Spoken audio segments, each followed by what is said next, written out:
Welcome to Grace Fellowship Baptist Church Wednesday evening Bible study for Wednesday, November 9th, 2022. Today we are in the book of 1 Samuel at chapter 20, and we're dealing with the relationship between David and Jonathan, Saul's firstborn son. Verse 1. Then David fled from Naioth at Ramah and went to Jonathan and asked, "What have I done? What is my crime? How have I wronged your father that he is trying to take my life?" "Never," Jonathan replied. "You are not going to die. Look, my father doesn't do anything great or small without confiding in me. Why would he hide this from me? It is not so." But David took an oath and said, "Your father knows very well that I have found favor in your eyes, and he has said to himself, 'Jonathan must not know this or he will be grieved.' Yet as surely as the Lord lives and as you live, there is only a step between me and death." Jonathan said to David, "Whatever you want me to do, I'll do for you." So David said, "Look, tomorrow is the new moon festival, and I am supposed to dine with the king, but let me go and hide in the field until evening of the day after tomorrow. If your father misses me at all, tell him David earnestly asked my permission to hurry to Bethlehem, his hometown, because of an annual sacrifice is being made there for his whole clan. If he says very well, then your servant is safe. But if he loses his temper, you can be sure that he is determined to harm me. As for you, show kindness to your servant, for you have brought him into a covenant with you before the Lord. If I am guilty, then kill me yourself. Why hand me over to your father?" "Never," Jonathan said. "If I had the least inkling that my father was determined to harm me, wouldn't I tell you?" David asked, "Who will tell me if your father answers you harshly?" "Come," Jonathan said, "let's go out into the field." So they went out there together. Now, a little bit of history. Uh, King Saul has tried to kill David several times now, all of them in a fairly organized manner. Saul is not yet successful, obviously. The last time that it happened, David ran to Samuel in Ramah and said, and obviously sought advice from him. King Saul sent three contingents of men, and Samuel had moved to Naioth, a small village near where he lived.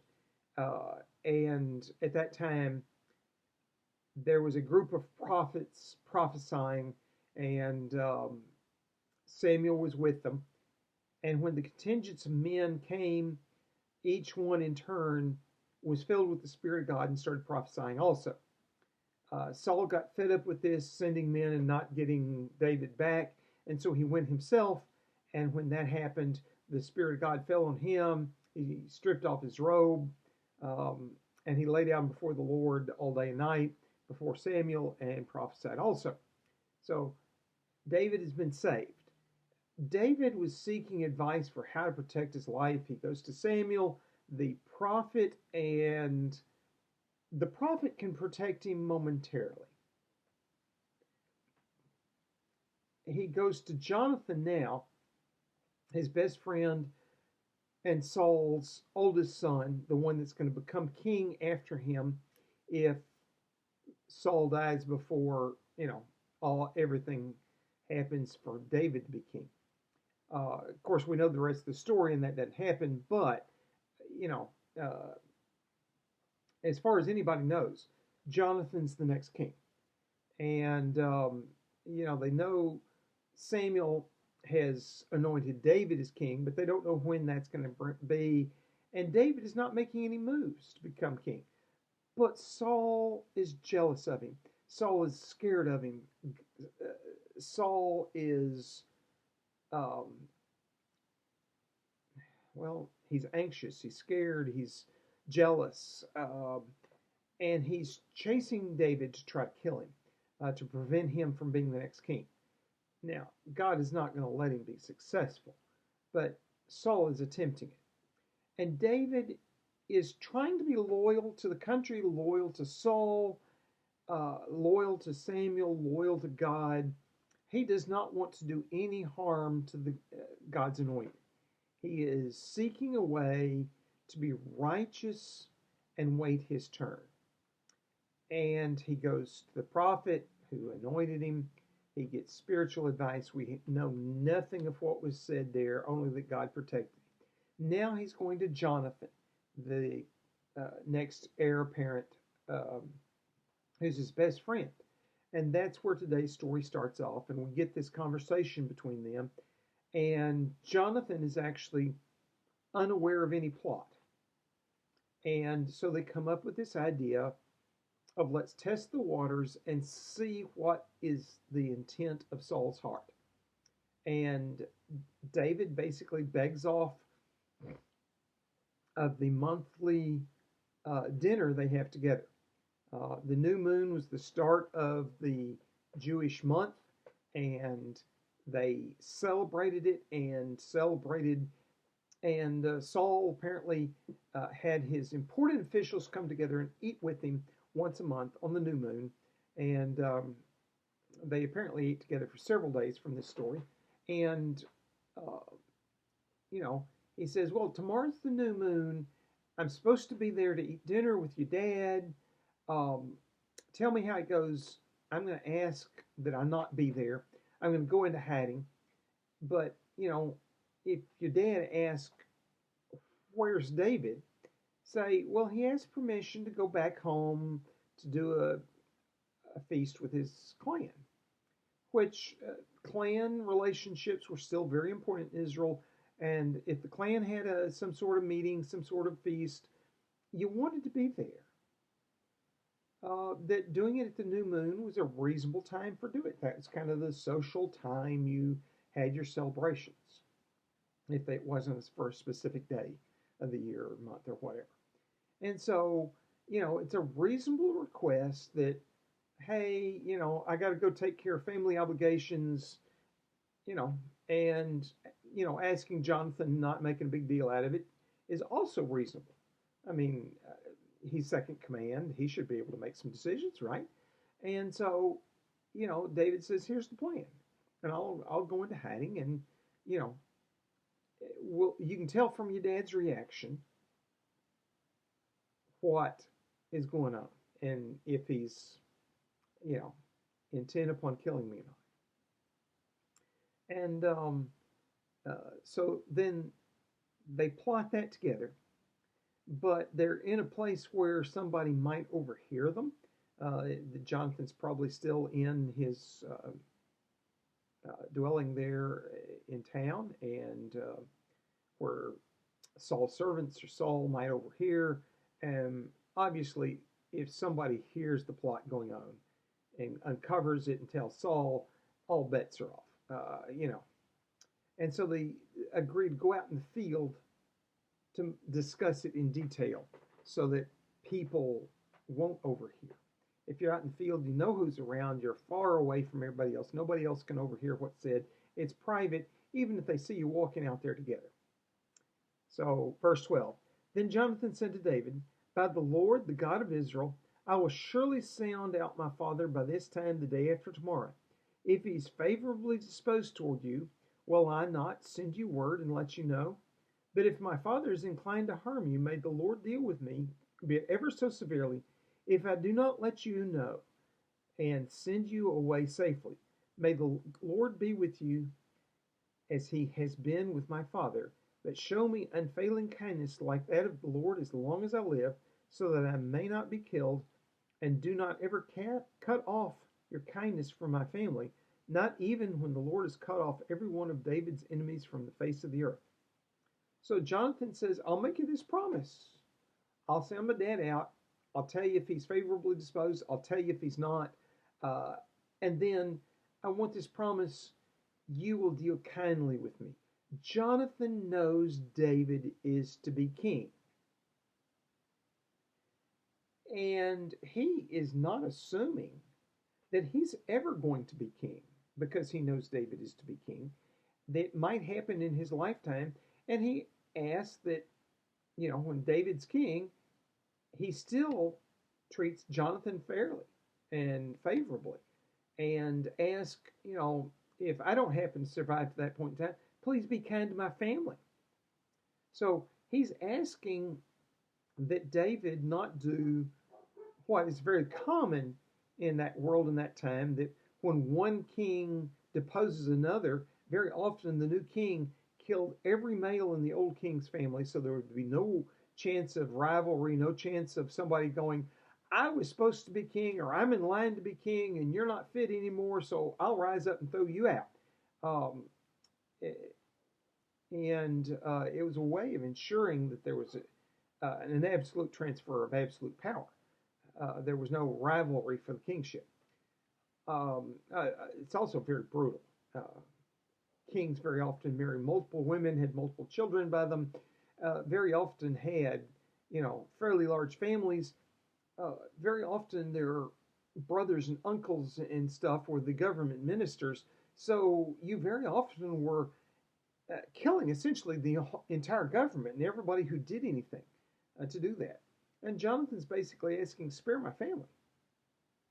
Um, Jonathan's uncle is general. Saul's uncle, rather, Abner, son of Ner, is his uncle. The general. He has his sons as ministers. Um, there's all kinds of things going on, and the government is largely a family affair, like it very often is in monarchies. And Jonathan's basically asking, don't kill all of Saul's family, particularly mine. And you know, he's making, in one sense, a very sensible request. I'll protect you, you protect mine. And anyway, verse 16. So Jonathan made a covenant with the house of David, saying, may the Lord call David's enemies to account.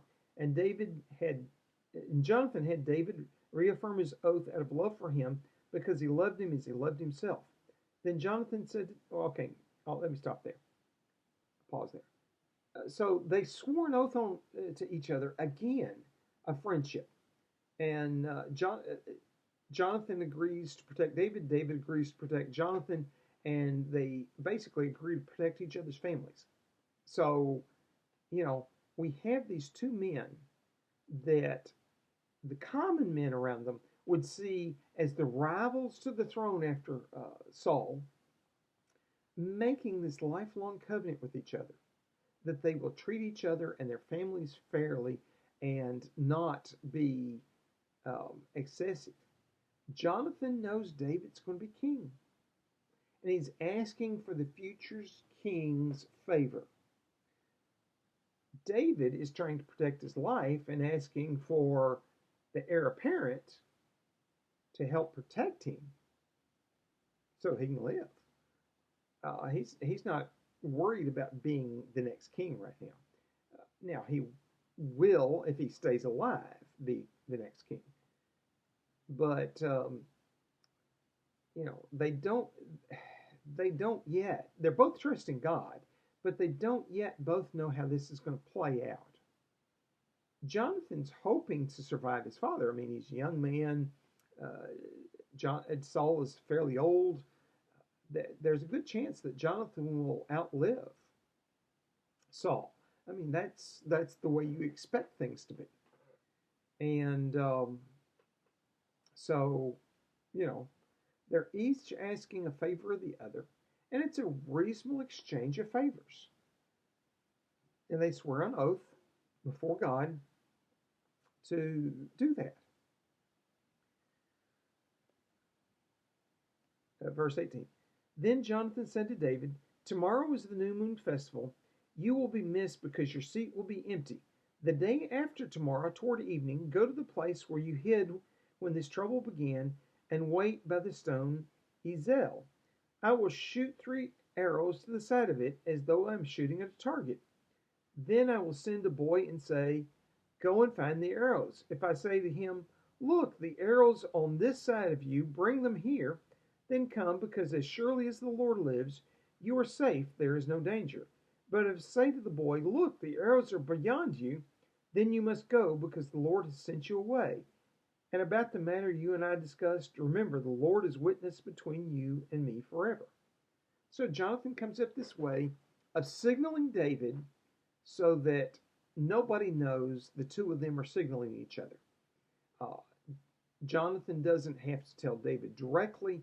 He doesn't have to, shout it out that, hey, Saul's after you, or it's safe, or whatever. Not even, they can do it in such a way even the young man that's going to retrieve the arrows knows what's being signaled, that anybody's being signaled. Jonathan's going to go out and do bow and arrow practice. He's going to shoot like he's shooting at a target. And then he's going to have this young man go retrieve his arrows. Making an arrow was a fairly labor-intensive process. You didn't waste arrows. You didn't shoot them once. And, in our weapons today, bullets are reasonably cheap. And now they're getting more expensive in current times. But still, at that, we don't go out and retrieve the casing and retrieve the lead from the bullet and go buy new gunpowder and remelt the bullet and recast the bullet and repack our own. Now, there are some that, do save the casings and buy new bullets and new gunpowder and repack their own. Recycling is a thing. But you don't go out in the woods and look diligently for that piece of lead and find it and retrieve it. It's just not worth it. In that day and time, an arrow was a reasonably expensive thing. You didn't waste them. In fact, after a battle, people would go out and collect as many arrows as they could off the battlefield. And from some evidence we had, it's fairly common for the person who made the arrow to mark it in such a way that you could tell they had made the arrow. Very often, they also marked it in such a way as you knew who they sold it to. And therefore, after the battle, you could send some low-level people out on the battlefield at night, and they pick up all the arrows they can find, friend and foe arrows alike, and bring them back. And there would be people that would spend part of the night, part of the morning the next day, sorting arrows, and, your sergeant would come by and hand the archers, here's the arrow that's been recovered from you from the battlefield from yesterday. So you could have your arrows restocked. And, they would also, after, they come by and hand an archer, here's some found arrows that don't belong to anybody on our side, obviously belong to the enemy. Have free use. It was part and parcel of warfare. Is people would scour the battlefield for arrows, and it would get reused as many days as possible. If it wasn't possible, if the arrow was damaged in some way, it would go back to the fletcher who would repair it, put a new head on it, or a new,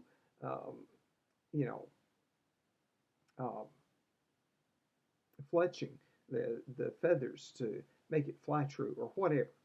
And whatever it took to make that arrow usable again. And that was fairly common practice also. It was expensive enough to make, hard enough to get a good one that if you picked one up off the battlefield, reusing it was a reasonable thing. And so in target practice, you went and collected your arrows. You kept up with where they landed, and so Jonathan, being an important official, he didn't just practice and then had to go out and retrieve his own arrows. He was wealthy enough, influential enough, that he could have a servant, in this case a boy, not a man, who would go out and retrieve the arrows, who would watch him shoot, help him keep honest that he had his target, etc., etc. And from the vantage point of where he shot, he would know where he landed. Sometime as you walked out to where the arrow was, you'd lose track of where the arrow was. And so the person that had shot was the one that, saw where it was and could keep their eye on it and tell you where to look for the landing. So, giving directions to the one going and retrieving the arrows is a reasonable thing. And so Jonathan says, basically, I'm going to send the boy out there to retrieve the arrows, and before he gets there, if things are good, before he gets there, um, well, if things are bad, before he gets there, I'm going to tell him they're further than him and send him out further. If, on the other hand, he, um, you know, if things are good, I'm going to send him out past them and then tell him to come back. And you can know you're safe. And so the directions he gives the arrow retrieval boy is going to be a yes/no answer to David without the boy knowing anything about what's going on.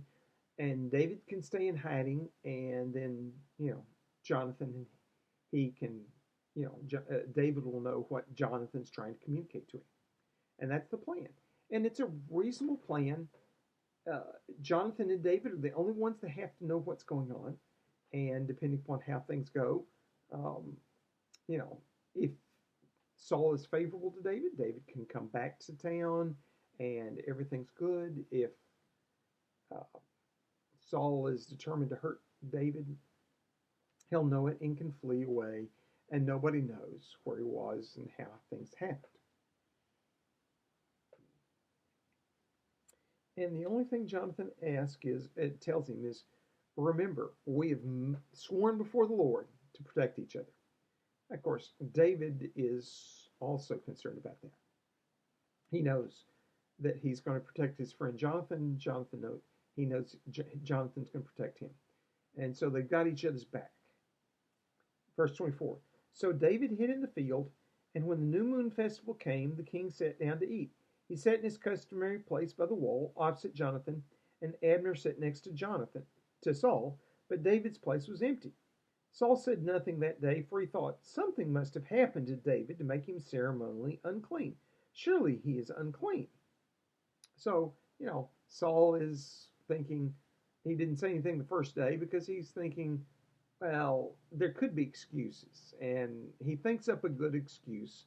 You wouldn't want somebody that's ceremonially unclean to come in to the dinner. I mean, it makes everybody else at the dinner unclean. That's just, very, very rude.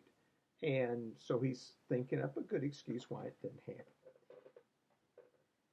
Verse 26, Saul said nothing that day verse 27, sorry.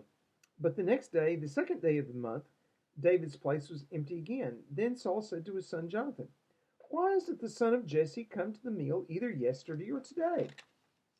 Jonathan answered, David earnestly asked for permission to go to Bethlehem. He said, let me go because our family is observing a sacrifice in the town and my brother has ordered me to be there. If I have found favor in your eyes, let me get away to see my brothers. That is why he has not come to the king's table. Saul's anger flared up at Jonathan. He said to him, you son of a perverse and rebellious woman, don't I know that you have sided with the son of Jesse to your own shame and to the shame of your mother who bore you? As long as the son of Jesse lives on this earth, neither you nor your kingdom will be established. Now send and bring him to me, for he must die. Boy, we just found out what Saul's heart is, don't we? In fact, the Hebrew, this few words that are translated, you son of a perverse and rebellious woman. What he literally said was, you son of a bitch. And the Hebrew records that, and it means the same thing in Hebrew in that day as it does today in English. Translators of Scripture try to be polite. We know that Saul's a warrior. He sounds like a warrior. He is angry, and he's angry at his son. And he's being insulting to his son and his wife. That's how angry he is. And he bluntly orders Jonathan to call David back so that he can die. And he just flat says, you won't be king as long as David lives. And I want you to be king, is the implication. you know, and Jonathan is actually okay with that. He loves David so much, he'd rather see David on the throne than himself. Yeah, if he comes to become king, he's okay with that. He's been trained to become king. He's the king's son. That's expected. Blah blah blah. He has no problem with it. Just he wants to keep David safe. He knows God's going to make him king. And Saul is so upset that he loses all propriety. And you know, when the first day, you know, Saul made excuses in his head. The second day, he asked aloud and found out, and Jonathan gave the standard excuse that they'd given, and he told it in a way that made it sound like David really had no choice. Um, you know, his brother, who's in charge, apparently Jesse's died by this point in time. Is the implication, or he would have said Jesse asked for him to, but apparently Jesse's died in this point in time, and his brother would be in charge, and could command the younger brothers around because he was now the patriarch, and he said he commanded him to come, and so he asked permission. I gave him permission. He can go back and do the family rights. He's got to, you got to take care of family and family responsibilities, and so he's gone for that. And under, this is a reasonable excuse. It's a reasonable reason for David not to be at the feast. That Saul gets angry means Saul was hoping to kill him at the feast and end this and looking for a reason to kill him and looking for a provocation. And he's now provoked Jonathan and cussed him out and told him he'll not be king as long as David lives, which is not something that Saul actually knows. Nobody at this point in time knows how God is going to transition from King Saul to King David. Just Saul is jealous, he's scared, he's anxious, and he's making assumptions. And he's making assumptions that David is going to overthrow Saul and that, Jonathan will be killed too. He's scared for his family. That's the normal way things work, but it's not how things are going to work. And the thing was, God could have pulled this off where Saul died in his sleep, and Samuel came in and says, okay, now here's your next anointed king.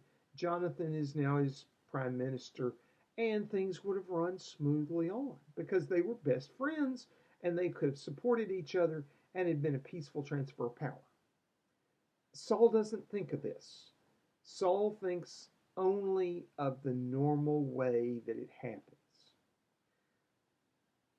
As it turns out, God's going to arrange it for both for both Saul and Jonathan to die on the same day on battlefield, and David to be made king because there's a vacuum of power. And it's a story for a different day. But God has this worked out. He knows. Both Jonathan and David are trusting God, knowing that God has it worked out, and it will work out according to how God wants it done. Saul is trying to thwart God's purpose and God's way and make his son Jonathan king and not David at all. And that never works well. That tells us a lot about Saul's heart, how he not only was not a man after God's own heart, he really didn't care what God wanted.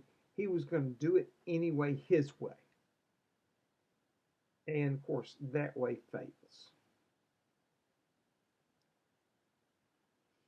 And he flatly, bluntly says to Jonathan, David must die. And this isn't beating around the bush. Jonathan knows for certain what his father's heart is. Verse 32. Why should he be put to death? What has he done? Jonathan asked his father. But Saul hurled a spear at him to kill him. Then Jonathan knew that his father intended to kill David. I mean, Saul is so angry that to preserve the kingship for Jonathan, he'll kill Jonathan to kill David. He is just out of control. It makes no sense to kill your son so your son can be king. I mean, really. That's how mad Saul is. He's not even thinking clear about his own purposes. And Jonathan, at that point, knows he is that determined to kill David. Verse 34. Jonathan got up from the table in fierce anger. On the second day of the month, he did not eat because he was grieved at his father's shameful treatment of David. In the morning, Jonathan went out to the field for his meeting with David. He had a small boy with him, and he said to the boy, "Run and find the arrows I shoot." As the boy ran, he shot an arrow beyond him. When the boy came to the place where Jonathan's arrow had fallen, Jonathan called out after him, "Isn't the arrow beyond you?" Then he shouted, "Hurry, go quickly, don't stop." The boy picked up the arrow and returned to his master. The boy knew nothing at all of this, only Jonathan and David knew. Then Jonathan gave his weapons to the boy and said, "Go carry them back to town." You know, Jonathan actually adds to this. We know the pattern that he told David, if I tell the boy it's beyond you, you know it's not safe. And so when he tells him that, he adds on this emphasis that's like a huge exclamation point. You know, hurry, go quickly, don't stop. I mean, yeah, it sounds to the boy like he's getting instructions from Jonathan, and he goes and gets the arrow, and he comes back, and Jonathan sends him to town with the weapons, with the bow and arrows, and that's all the boy knows. David obviously hears Jonathan's intent. Yeah, it's not safe, but he also hears go and don't stop, that Jonathan is very scared for David. In fact, Jonathan is so scared, so mad at his dad. He doesn't eat. He fasts at a feast. Gets up from the meal in, as it said, fierce anger, and left. And there's a temporary schism within the family. Of course, if my dad had ever, thrown a spear at me or any other weapon like that, I'd be a little pissed at him too. My dad was never that kind of guy, so never happened to me. But that's a kind of a normal reaction. Somebody attempts to kill you, you should be angry at them. And he leaves the meal. He doesn't eat. And then he goes out and tells David through this sign. And when the boy's gone, then we get the rest of this chapter. Verse 41. After the boy had gone, David got up from the south side of the stone and bowed down before Jonathan 3 times with his face to the ground. Then they kissed each other and wept together, but David wept the most. David knows that Jonathan now knows that Saul is out to kill David. And they know it's not going to be safe to be together. They love each other very much. David does obeisance to Jonathan like he should to the prince, and does it 3 times. They both weep because they know they're parting ways, probably permanently, probably never see each other again. If they do, it'll be under very changed circumstances. But David is the one that weeps the more because he's weeping for his friend. He may know that Jonathan may not live through the encounter, that Saul may kill him. It may be God's will that he dies in battle, which is what happens. David is afraid for Jonathan. Uh, he knows he's in God's hands and God's going to keep him safe. He doesn't know his path forward. He's basically having to leave with just the clothes on his back without knowing where he's going. Because he knows it's not safe to go back to his family. Um, they got to be obedient to the king. He's not going to start a rebellion to this king, and he doesn't know how this is going to turn out. And he is very concerned for Jonathan. He's very concerned that their relationship is going to be severed, not because they have a grievance with each other, but because Saul is being stupid, foolish, and um, you know they're grieving that relationship. Verse 42. Jonathan said to David, "Go in peace, for we have sworn friendship with each other in the name of the Lord, saying, 'The Lord is witness between you and me, and between your descendants and my descendants forever.'" Then David left, and Jonathan went back to the town. Now, David sent him away with a blessing, with peace, and with a reminder that swore friendship to each other, and that he now bound their descendants, not just David and Jonathan, and David to Jonathan's descendants, or Jonathan to David, or Jonathan to David's descendants, but even Jonathan's sons to David's sons to Jonathan's sons, that they would protect each other through all generations. Um, what a you know you know Jonathan is trying to preserve his line. He knows David's going to be king. He knows that, but he is also wanting the country to be a rule of law, not a rule of who's an absolute monarch, and wipe out the lineage of anybody that might have any threat to the throne. He knows what Saul is doing is wrong, and that if the prophet is anointed, this man is king. He's king, and he will be king, and you don't go against God. And he's, basically setting up a precedent that should be followed in God's kingdom. That if somebody new is to be ruler, they're to be ruler, but the old family should not be destroyed. Just the man that's king, and let God do that, and not you yourself. And then you can succeed, and they can continue to support you, and you can support them, protect them. They're just another family within the kingdom. And David is obviously agreeing with this. And David leaves. He doesn't know where he's going. He doesn't know the future. He doesn't know how he's getting there. But he's being driven out of civilized life in Israel. Because if he goes to any city, he knows Saul can chase him down. He doesn't know how things are going. Jonathan goes back to town. He's going to keep it and not tell anybody that he's sent David away. Told him that Saul's out to get him. He doesn't know that his own future. He doesn't know David's future. They're concerned for each other. And that's where chapter 20 ends. I'm not going to get into 21 because it's continuing this story, but this is a pause point in the story where it's good to stop, and then we'll pick back up next week with chapter 21, where David goes from here, and the continued deterioration between Saul and David. And we find more about Saul's heart. We find more about Saul's heart. We find more about David's heart as the story goes on.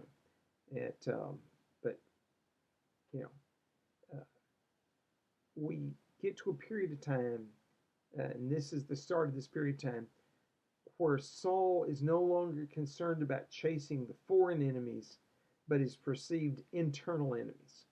And he spends way too much time and effort chasing David. And that's actually going to weaken the kingdom and lead to his own downfall. Because if he had just said, okay, David got away, I'm going to continue to be king. I'm going to continue to protect the country and keep my military on the borders and defend the borders, he probably would not have died when he died. He probably would have kept a strong kingdom and been able to die in his sleep sometime. Uh, you know, the way old men do. And, had been able to die peacefully. But that's not what he does. And because of that, the Philistines perceive that there's civil war in the country. It's time to attack and gain the advantage while they're distracted with each other. That's not what's going on. You have one delusional man as king creating his own problems. And the country is united behind him. But he doesn't know that. Holy Father, thank you for organizing history and making it happen according to your way. If Saul had been obedient to you, you would still transition power peacefully, and it would have been better for everybody. But because Saul was rebellious, it turned out badly for him and his family and for the country. If he had been obedient, you could have worked this out peacefully. You knew this is the way things were going to be, though, and you protected David. You protected your servant. And you even had David knowing that he was going to protect Jonathan's family. Lord, that is the way we're supposed to be, that we're supposed to protect one another that are ours. As David and Jonathan were fast friends, we're to have our friends back, protect each other and protect each other's things. We're not to be jealous of each other.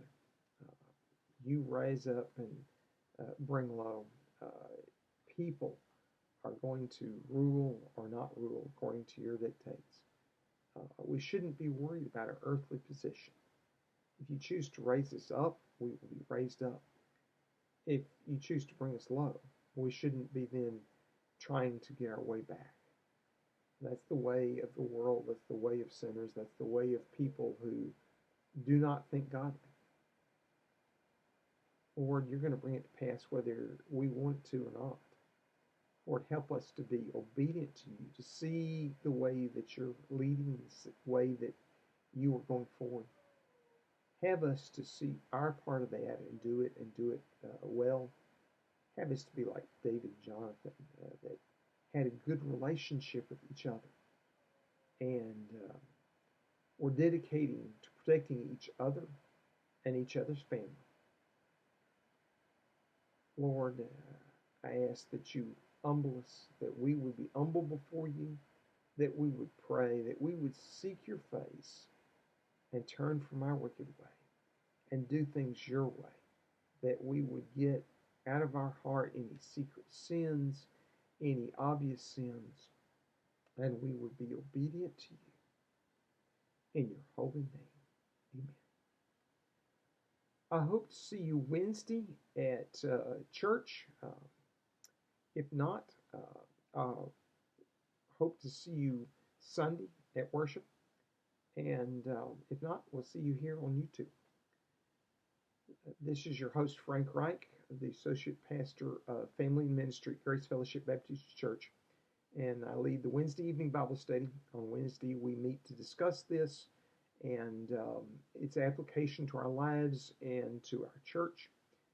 And today we had a good sermon from Oscar, our senior pastor, and he has a good series going. And I will look forward to him finishing it. I encourage you to come to worship because we have great things going on. There's several things that are coming up in the next few weeks that I'm going to also urge you to come to.